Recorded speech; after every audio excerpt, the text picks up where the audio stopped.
Car विस्तारित। बरसात की ठंडी मंद बहार वाली रात थी। आकाश में बादल घने और गहरे थे, जैसे कहीं कोई गम छुपा बैठे हों। आरव अपने छोटे से कमरे की खिड़की के पास बैठा था। रूम की धुंधली रोशनी में उसके हाथों में एक कागज था, जिस पर अधूरी कविताएं झलक रही थीं। उसकी आंखों में एक अनकहा दर्द था, जो शब्दों में प्रकट नहीं हो पाता था। पन्नों पर शब्द बिखर रहे थे, जैसे अधूरी उम्मीदें हवाओं के संग उड़ रही हों। उस वक्त अचानक बाहर से एक मीठी पर दर्द भरी बांसुरी की धुन आई। यह आवाज मानो किसी आध्यात्मिक पुकार जैसी थी, जो उसके दिल की गहराइयों तक पहुंचती।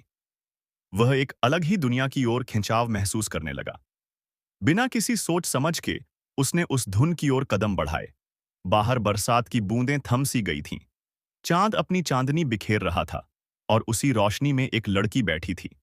उसकी आंखें गहरे समंदर सी थीं, जिनमें एक लंबा सफर छुपा था।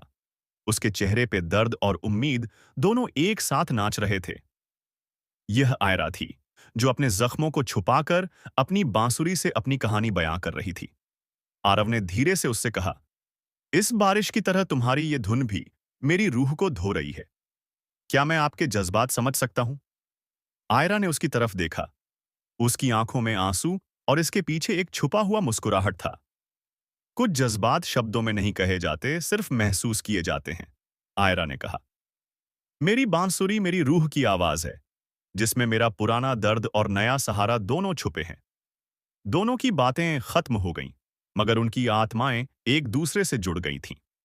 एक अदृश्य धागा जो दिलों को बांध रहा था, उस रात पहली बार घटित हुआ।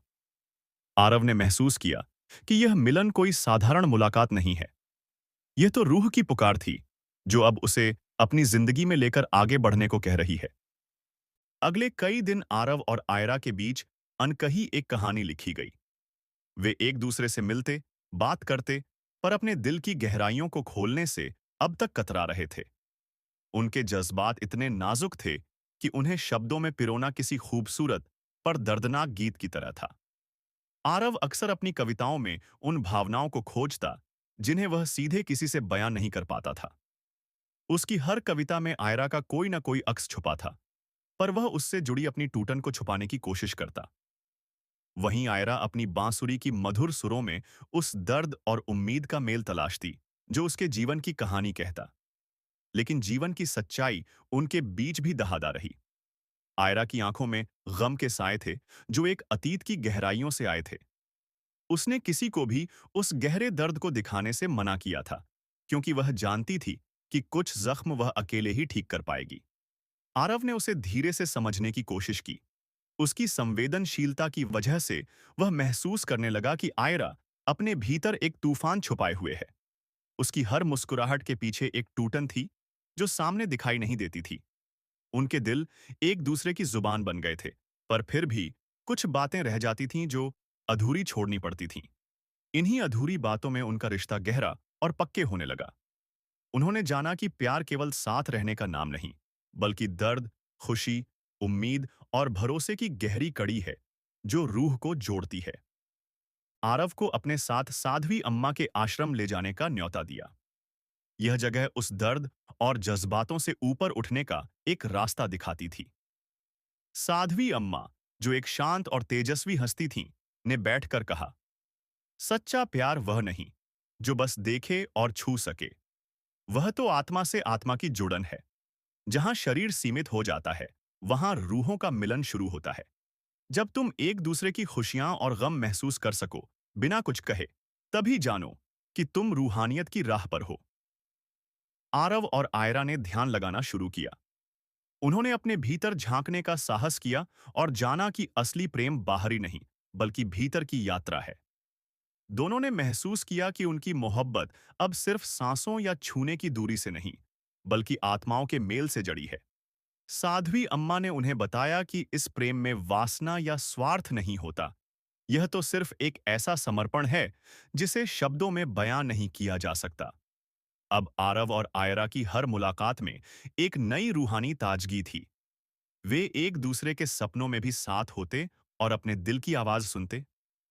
उनकी मोहब्बत अब एक नई पहचान ले चुकी थी, जो सिर्फ दुनिया की सीमाओं से ऊपर थी, और जिसके लिए दोनों आत्माएं तैयार थीं। जैसे जैसे समय बीतता गया, बाहरी दुनिया की कठिनाइयां और चुनौतियां आरव और आयरा की मोहब्बत पर भी छा गईं। परिवारों के विरोध, समाज के तानों ने उनके बीच दूरियां बढ़ानी शुरू कर दी। एक दिन ऐसा आया जब उन दोनों को मजबूरन अलग होना पड़ा। दिल टूटे, रूहें तड़पती रहीं और उनकी मोहब्बत को जुदाई की आग में तपाया गया। आरव ने खुद को खालीपन में पाते हुए अपनी कविताओं को और गहराई से लिखा। आयरा ने भी अपनी बांसुरी को चुप कर लिया, लेकिन उसके सुर कहीं उसके दिल के अंदर टूटे हुए खिड़कियों की गूंज बने थे। हर दिन के ख्वाब और यादें उनकी जुदाई को और अधिक कसैले बना रही थीं, परंतु उनके अंदर की रूहानियत ने हार नहीं मानी। एक दिन साध्वी अम्मा की सीख याद आई कि रूहों का मिलन शारीरिक दूरी से परे होता है। इस विश्वास के सहारे दोनों ने अपनी आत्मा की आवाज को सुनना शुरू किया। वे सपनों में, ध्यान में एक दूसरे के पास पहुंचे। उनकी आत्माएं फिर से मिल गईं, बिना छुए, बिना देखे। यह पुनर्मिलन था असली, जहां मोहब्बत केवल आंखों से नहीं, बल्कि दिल की गहराई से महसूस की जाती है। जुदाई ने उनकी मोहब्बत को मजबूत किया, उसे एक अमूल्य रूहानी धागा बना दिया जो कभी टूटता नहीं। आखिरकार समय ने दोनों को एक बार फिर जीवन के मौन वादे की ओर खींचा। वे मिले, पर अब वे केवल शारीरिक नहीं, बल्कि रूह की गहराई तक एक दूसरे के हिस्से थे। यह उनको एहसास दिलाता था कि असली प्यार उन सीमाओं से परे है जो दुनिया ने बनाई हैं। वह कहीं भीतर से आता है और वहीं हमेशा कायम रहता है।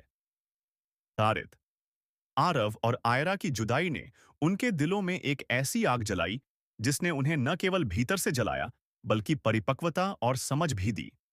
वे अब सिर्फ प्रेमी नहीं थे, बल्कि आत्माओं के साथी थे, जो समय, दूरी और परिस्थितियों की हर चुनौती से ऊपर उठ चुके थे। एक तरफ समाज और जिंदगी के बंधन उन्हें फिर से तोड़ना चाहते थे, लेकिन उनकी रूहानियत का उस पार एक मजबूत पुल बन चुका था। साध्वी अम्मा की सिखाई आध्यात्मिक पथ पर चलते हुए उन्होंने जाना कि मोहब्बत का असली रूप वह है जो शारीरिक बंधनों के परे अनंत काल तक जीवित रहता है। अंतिम चरण में जब दोनों एकांत में मिले, तो यह मिलन था नजर का नहीं, बल्कि हृदय और आत्मा का। उनकी आंखों में एक दूसरे की पूरी कहानी समाई हुई थी। दर्द और खुशी, टूटन और संजीवनी, जुदाई और पुनर्मिलन। वे एक दूसरे की आत्मा को छू रहे थे, बिना छुए। उनकी सांसें एक राग की तरह सम्मिलित हो गईं, जो अनंत काल तक गूंजता रहेगा। उस पल आरव ने आयरा से कहा, हमारा प्यार शरीर से परे है। यह तो हमारी आत्माओं का जिक्र है, जो जमीन और आसमान से भी ऊपर है।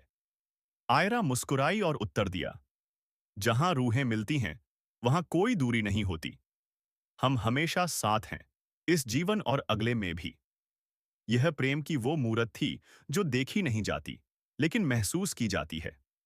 उनका मिलन मानव जीवन की सीमाओं को चुनौती देने वाला, शाश्वत और रूहानी था। उनकी कहानी वहीं खत्म नहीं हुई, बल्कि उस अनंत सफर का एक नया अध्याय बस शुरुआत थी, जहां प्रेम रूहों की भाषा बन गया